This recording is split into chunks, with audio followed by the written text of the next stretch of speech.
অবশেষে আবারও বিয়ের পিঁড়িতে বসে অপু বিশ্বাস। অপু বিশ্বাসের সব বিশ্বাস ভেঙে দিয়েছে শাকিব খান।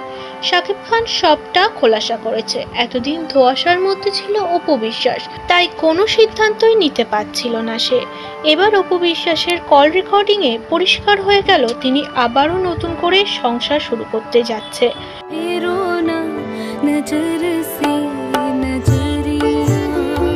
সিঙ্গাপুরের বন্ধু ফিরদৌসের সাথেই নাকি এক হোটেলে রাত কাটিয়েছিল অপু বিশ্বাস এবং তার সঙ্গেই বিয়ে করবে, এমনই রেকর্ডিং ফাঁস হয়েছে, যা সোশ্যাল মিডিয়ায় রীতিমতো ভাইরাল হয়েছে। অপু বিশ্বাসকে বলতে শোনা যায়, আমার জীবনে কেউ নেই, আমি মরে গেলে জয়কে কে দেখবে, জয়েরও তো কারোর প্রয়োজন, আমি কাকে নিয়ে থাকবো।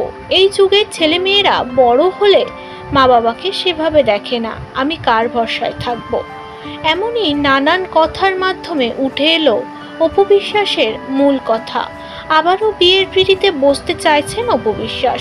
সাকিবের সঙ্গে যে সংসার করার আশা ও স্বপ্ন দেখেছিল তা নিমেষেই যুক্তরাষ্ট্রের কিছু ছবির মাধ্যমে ভেঙে চুরমার হয়ে গেছে অপু বিশ্বাসের সামনে।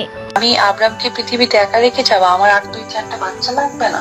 আমার আজকে আমার মা নেই, তো এই সাকিব সাকিব সাকিব। তখন আমার একটা গার্জিয়ান ছিল মাথার উপরে, আমার বাচ্চার অবলম্বন ছিল, সেটা আমার মা ছিল। তো আমার মা যখন এখন নেই, তো আমার জীবনটা আমাকেই ভাবতে হবে। একটা বাচ্চাকে নিয়ে কতটুকুই আমি সিওরিটি দিব যে ও আমাকেই ভালোবাসবে, আমি অসুস্থ হলে আমাকে ওষুধ খাওয়াবে, নাও করতে পারে। এই যুগের সন্তান। আমি আব্রামকে পৃথিবীতে একা রেখে যাবো, আমার আর 2-4টা বাচ্চা লাগবে না।